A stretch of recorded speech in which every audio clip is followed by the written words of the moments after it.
안녕하세요. 오늘은 이스라엘의 간략한 고대사에 대해 다뤄보겠습니다. 고대 이스라엘의 역사는 기원전 2000년경으로 거슬러 올라가 유대인들의 조상으로 여겨지는 아브라함으로부터 시작됩니다. 이스라엘 땅은 이후 유대인들에게 약속의 땅으로 여겨졌죠. 이 시기는 종교적 전승과 결부되어 있어 역사적 기록과 구분됩니다. 기원전 1200년경에는 유대 12지파가 이끄는 이스라엘 왕국이 성립되었고 사울, 다윗, 솔로몬 세 왕의 통치하에 100여 년간 이어졌습니다. 솔로몬 왕의 죽음 뒤 북부 10지파는 북이스라엘로, 남부 2지파는 유다 왕국으로 나뉘게 됩니다. 기원전 722년경 북이스라엘은 아시리아 제국의 공격으로 멸망하고 이어 기원전 586년에는 남유다 왕국마저 바빌론에 의해 함락당하고 예루살렘이 파괴되며 유대인들은 바빌론 유수로 역사적인 바빌론 포로기를 겪게 됩니다. 이후 페르시아의 키루스 대왕이 바빌론을 정복하고 유대인들의 귀환을 허용하면서 다시 한번 유대 국가의 기틀을 마련하게 됩니다. 그러나 이스라엘은 이후 다양한 제국의 지배를 받으며 역사 속에서 번영과 몰락을 반복하게 됩니다. 짧은 시간 안에 고대 이스라엘 역사의 요점만을 다뤄보았습니다. 시청해주셔서 감사합니다. 요르단 지역은 고대부터 활발한 인간 활동이 있었던 지역입니다. 구석기 시대부터 인류의 흔적이 발견되며 역사적으로 여러 문명이 교차하는 요충지로서 중요한 역할을 해왔습니다. 브론즈 시대에는 이 지역에 아모리인, 모압인, 에돔인 등 여러 부족 국가들이 자리 잡고 있었습니다. 이 국가들은 서기전 1200년경 침입한 이스라엘 부족과 대립하기도 했습니다. 이어서 이 지역은 아시리아, 바빌로니아, 페르시아, 그리고 마카베오 왕국의 영향을 받으며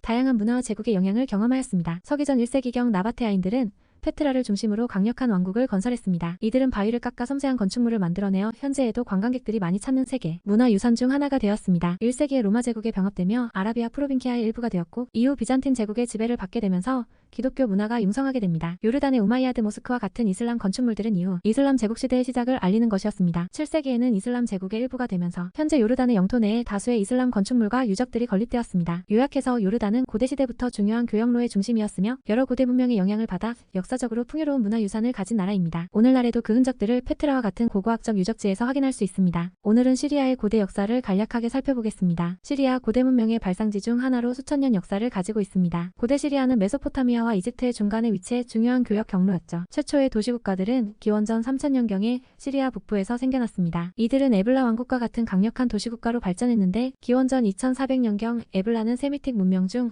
가장 중대한 문화센터 중 하나가 됩니다. 기원전 2000년대를 거치며 여러 강대국의 손아귀에 놓이게 됩니다. 먼저 아카드에 정복당하고 이어서 바빌로니아와 히타이트 제국의 영향 아래에 들어갑니다. 기원전 1200년경에는 철기시대가 도래하며 아라메인들이 등장합니다. 이후 시리아는 아시리아 제국의 지배를 받고 그 다음에는 바빌로니아, 그리고 페르시아 제국의 지배를 받습니다. 마침내 기원전 4세기 알렉산더 대왕의 정복으로 헬레니즘 시대가 시작되고 이 지역은 후에 로마 제국의 일부가 됩니다. 이처럼 시리아는 고대로부터 역사적인 교차로였으며 오늘날까지도 그 긴 역사가 문화, 언어, 그리고 삶의 방식에 깊이 자리 잡고 있습니다. 이상으로 시리아 고대사의 간략한 개요를 마칩니다. 감사합니다. 레바논은 지중해 연안, 중요한 교역 경로에 위치한 전략적 지역입니다. 이곳은 고대부터 다양한 문명의 발자취를 확인할 수 있는 역사의 보고입니다. 고대 레바논은 페니키아인들의 중심지였습니다. 페니키아인은 기원전 1550년경부터 지중해 연안을 지배하며 뛰어난 해상 무역으로 번성했습니다. 그들은 알파벳의 기초를 마련했고 오늘날 언어 전달의 핵심 요소가 되었습니다. 기원전 4세기 알렉산더 대왕이 페니키아 사회를 정복하면서 헬레니즘 문화가 융합되기 시작했습니다. 이후 로마 제국의 지배하에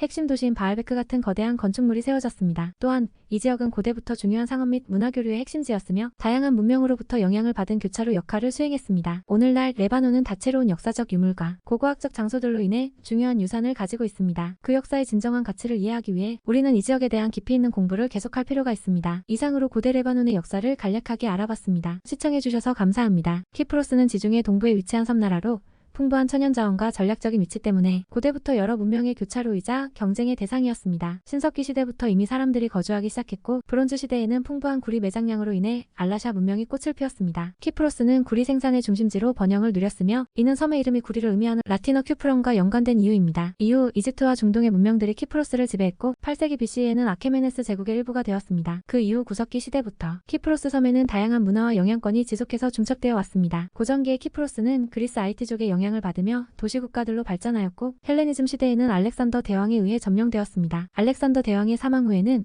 프톨레마이오스 왕조의 지배를 받다가 기원전 58년에 로마 제국의 지배로 넘어갔습니다. 로마 시대 역시 번영을 이어갔지만 이후 비잔틴 제국, 아랍 비잔틴의 전쟁, 노르마닌 침입, 그리고 십자군 국가의 지배 같은 다양한 역사적 사건들을 겪으며 변화하는 지배력 아래에서 키프로스는 계속해서 중요한 역할을 해왔습니다. 터키는 여러 고대 문명의 교차로입니다. 최초의 주요 문명 중 하나인 히타이트는 기원전 17세기경 아나톨리아에 번성했습니다. 이들은 철 기술력이 뛰어나며 상업과 군사에서 중요한 역할을 했습니다. 그 뒤를 이어 기원전 12세기에는 트로이 전쟁으로 유명한 트로이 도시가 존재했다고 알려져 있습니다. 이 전설 속의 도시는 오늘날 터키 북서쪽의 히사를리크 지역에서 발견된 유적지와 연결됩니다. 기원전 1000년대 아나톨리아는 튀르크계 리디아 왕국의 정치적 중심지였으며 전설적인 크로이소스 왕이 지배했습니다. 이 시기에 세계 최초의 동전이 사용되기 시작했습니다. 이어 기원전 8세기부터 로마 제국 시대까지 아나톨리아는 수많은 그리스 도시 국가들의 영향을 받았고 고대 그리스 문화와 로마 건축의 중요한 유산들이 오늘날까지 남아있습니다. 대표적인 예로 에페스의 아르테미스 신전, 페르가몬과 히에라폴리스가 있습니다. 마지막으로 4세기 로마 황제 콘스탄티누스 대제가 비잔티움을 콘스탄티노플로 개명하고 새 로마의 수도로 선포했습니다. 이후 이 도시는 비잔틴 제국의 수도로서 1000년 이상 번영을 누렸습니다. 이상으로 터키 고대사에 대해 알아보았습니다. 동서양 문명의 교류로 인해 터키는 다채로운 역사와 문화를 자랑합니다.